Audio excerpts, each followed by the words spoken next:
মেয়ের বাবা সামর্থ্য অনুযায়ী খুশি মনে যে কয়জনকে দাওয়াত দিবে ততজনের জন্য খাওয়া হালাল। আর মেয়ের বাবার উপরে কোনো সামাজিক প্রেসার,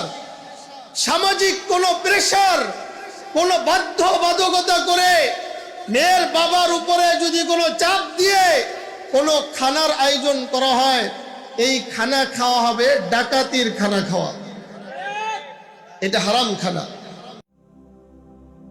সত্যায়ন টিভি, শুদ্ধতা ছড়াই প্রাণে প্রাণে। আল্লাহ রাব্বুল আলামিন আস-সামাদ, তিনি বেনিয়াস, অমুখাপেক্ষী। দুনিয়ার সব সৃষ্টিজীব যদি আল্লাহ পাকের নাফরমানি করে, আল্লাহ পাকের বড়ত্বের মধ্যে সামান্যতম কমবে না। দুনিয়ার সব সৃষ্টিজীব মিলে যদি আল্লাহ পাকের বড়ত্ব বর্ণনা করা শুরু করে, আল্লাহ পাকের গুণগান গাওয়া শুরু করে, এই কারণে আল্লাহ পাকের বড়ত্বের মধ্যে 1 ইঞ্চি পরিমাণ বাড়বেও না। আল্লাহু আকবার। আল্লাহুস সামাদ, আল্লাহ বেনিয়াস, অমুখাপেক্ষী। আল্লাহ তাআলা আমার আপনার মুখাপেক্ষী নন। কোরআনে কারীমের মধ্যে আল্লাহ তাআলা পরিষ্কার ঘোষণা করে দিয়েছেন, ওমাই ইয়ারতাদিদ মিনকুম আন দীনিহি ফাসাওফা ইয়াতিল্লাহু বিকওমিন ইউহিব্বুহুম ওয়া ইউহিব্বুনাহু আযিল্লাতিন আলাল মুমিনিনা আ'ইজ্জাতিন আলাল কাফিরিন। আরে তুমি মনে করিও না তোমাকে ছাড়া দ্বীনের কাজ হবে না। তুমি মনে করিও না তোমাকে ছাড়া আল্লাহর দ্বীনের কাজ হবে না। তুমি মনে করিও না আল্লাহর দ্বীন তোমার কাছে ঠেকা। আল্লাহ পাক বলছেন, আল্লাহ তাআলা এটাও করতে পারেন। বর্তমান দুনিয়ার সব ইমানদার যদি বেঈমান হয়ে যায়, সব ইমানদার যদি বেঈমান হয়ে যায়, আল্লাহ পাক এইটা পারেন বর্তমান কাফেরদেরকে, বেঈমানদেরকে ঈমানের দৌলত দিয়ে কাফেরদেরকে মুসলমান বানিয়ে আল্লাহ পাক ওই কাফেরদেরকে দিয়ে দ্বীনের কাজ নিতে পারেন। এই জন্য দোস্ত, মসজিদের কোন খেদমত যদি আমি করতে পারি, মনে করতে হবে আমি ধন্য। কথা বলেন ঠিক কি ঠিক না?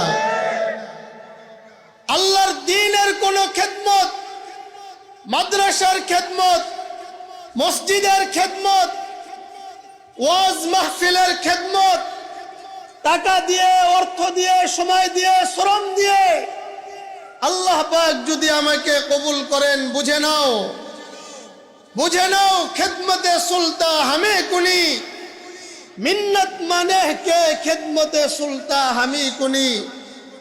আরে রাজা বাদশাদের খেদমত করার, সেবা করার লোকের অভাব নেই। প্রধানমন্ত্রী তার পিএস হবে এরকম লোকের অভাব নাই। নাগরিকদের মধ্যে অনেকে পড়ে আছে। রাজার মেয়ে বিয়ে করার জন্য পাত্রের অভাব নেই, রাজার মেয়ের পাত্রের অভাব নেই, রাজার পিএস হবে খাদেমের অভাব নেই। আল্লাহ পাক তোমাকে যে খেদমতে লাগাইছেন, তুমি নিজেকে নিজে ধন্য মনে করো। আলহামদুলিল্লাহ, আলহামদুলিল্লাহ। মিন্নত মানে কে খেদমতে সুলতা হামে কুনি। তো দোস্ত আহবাব, আমরা নেক আমল করব, দুনিয়ার মানুষ নেক আমল করবে, দুনিয়ার মানুষ আল্লাহ পাকের গোলামি করবে। লাভ কার? যে আমল করবে তার। কথা বলেন ঠিক কি ঠিক না? মান আমিলা সালিহান ফালিনাফসি, যেই লোকটা নেক আমল করবে, ফালিনাফসিহি ওই লোকটার নিজের কল্যাণ। তুমি নেক আমল করেছো, তোমার লাভ।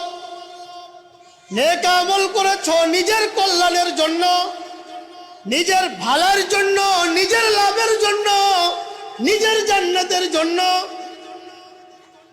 তুমি নেক আমল করেছো, তোমার লাভ, তোমার লাভ। এইটার সুবিধা তুমি ভোগ করবে, এইটার উপকার তুমি পাবে। তুমি নেক আমল করলেও আল্লাহ পাকের বড়ত্বের মধ্যে বাড়বে না, আর তুমি নাফরমানি করলেও আল্লাহ পাকের বড়ত্বের মধ্যে কমবে না। তাহলে নেক আমল আমি করলে লাভ আমার, গুনাহ যদি আমার দ্বারা হয়ে যায় ক্ষতি আমার, ক্ষতি আমার। তাহলে বলেন, মসজিদে দান করব নিজের লাভের জন্য, বলেন না কার লাভের জন্য? নিজের লাভের জন্য। মাদ্রাসায় দান করব নিজের লাভের জন্য, ওয়াজ মাহফিলে দান করব নিজের লাভের জন্য। লাভটা আমার।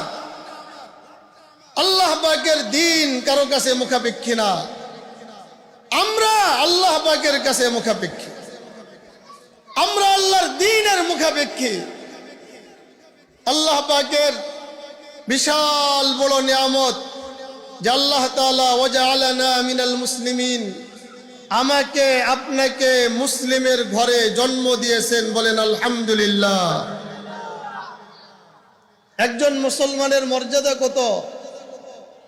একজন মুসলিম, একজন মুমিন, কালিমাওয়ালা, কালিমা পড়নেওয়ালা, কালিমাওয়ালা, তোমার মর্যাদা কত? তোমার সম্মান কত? বলে 7 আসমান আর 7 জমিন এক পাল্লায়, একজন মুসলমান এক পাল্লায়, মুসলমানের মর্যাদার পাল্লা ভারী হয়ে যাবে। সুবহানাল্লাহ। ও দোস্ত, এই কথার উপরে বিশ্বাস করা ফরজ। এই কথা নবী আলাইহিস সালাতু ওয়াস সালাম বলেছেন। বলে এটা কি আসলেই বাস্তব? আর এটা আসলেই বাস্তব, এইটাই বাস্তব। নবীজি বলছেন 7 আসমান 7 জমিন আর এর মাঝখানে যা কিছু আছে সব কিছু এক পাল্লায়। আর তুমি যেই কালিমাটা পড়েছো লা ইলাহা ইল্লাল্লাহ, এই কালিমাটা এক পাল্লায়। আমার আল্লাহ পাকের কাছে কালিমা ওয়ালা পাল্লার মর্যাদা বেশি। সুবহানাল্লাহ। এটা ভারী হয়ে যাবে যেদিন এই কালিমা পড়নেওয়ালা একজনও থাকবে না। আল্লাহ পাক এই 7 আসমান আর 7 জমিনকে রাখবেন না। ওলামা ইকরাম দৃষ্টান্ত দিয়ে বলেন, দুনিয়াতে তোমরা দাওয়াত খাইতে যাও, বিয়ের দাওয়াত, বিয়ের দাওয়াত খাইতে যাও, ছেলের সাথে বরযাত্রী হয়ে, ছেলের সাথে বরযাত্রী হয়ে দাওয়াত খেতে গিয়েছ। তুমি একজন বর, আরে তোমার এই কাফেলার মধ্যে ছেলে বর, আর তুমি সেই কাফেলার একজন যাত্রী। দাওয়াত খেতে গিয়েছ, দাওয়াত খেতে গিয়েছো মেয়ের বাড়িতে। আমাদের সমাজের মধ্যে বরযাত্রীর প্রচলন আছে। মাঝখানে একটা মাসআলা এটাও বলে দেই, 2টা মাসআলা বলবো। 1 নম্বর মাসআলা হলো মেয়ের বাড়িতে খানা খাওয়া।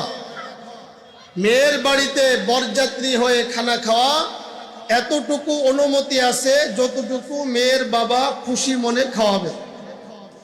মনে রাখবেন ভালো করে, মেয়ের বাবা সামর্থ্য অনুযায়ী খুশি মনে যে কয়জনকে দাওয়াত দিবে ততজনের জন্য খাওয়া হালাল। আর মেয়ের বাবার উপরে কোনো সামাজিক প্রেসার, সামাজিক কোনো প্রেসার, কোনো বাধ্যবাধকতা করে মেয়ের বাবার উপরে যদি কোনো চাপ দিয়ে কোনো খানার আয়োজন করা হয়, এই খানা খাওয়া হবে ডাকাতির খানা খাওয়া, এটা হারাম খানা। 1 নম্বর মাসআলা। 2 নম্বর আরেকটা মাসআলা বলি, এই মাসআলা ভালো করে একটু মনে রাখবেন। মেহমানদারি বিক্রি হয় না। জোরে বলেন, মেহমানদারি কি হয় না? আরো জোরে। মেহমানদারি বিক্রি হয় না। আবার বলেন মেহমানদারি, আবার বলেন মেহমানদারি বিক্রি হয় না। আমি বলবো এক অংশ, আপনি বলবেন দ্বিতীয় অংশ। মেহমানদারি বিক্রি হয় না, এটা কোনো পণ্য না, এটা বেচা কিনা বৈধ নাই। আপনি দাওয়াত দিলেন, এরপর একটা টেবিল আমরা বসাই, সেই টেবিলের মধ্যে আমরা টাকা তুলি। আপনি কি এখানে খানার ব্যবসা করতে পারছেন? ইসলামী শরীয়তে এই মেহমানদারি করায়া তারপরে টাকা নেওয়া, মেহমানদারি করায়া বিনিময় নেওয়া, এইটাও বৈধ নাই। আপনি একজনের বাড়িতে মেহমান হয়েছেন, আপনি আপনার নিজের খুশি মনে কিছু হাদিয়া সেই বাড়িতে নিয়ে গেলেন, শরীয়তে এটা বৈধ আছে।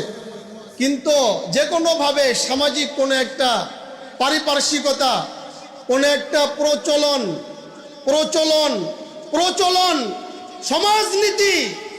সমাজনীতি শরিয়া বিরোধী, ইসলাম বিরোধী সমাজনীতি, সামাজিক প্রথা, সামাজিক প্রচলনের শিকার হয়ে বাধ্য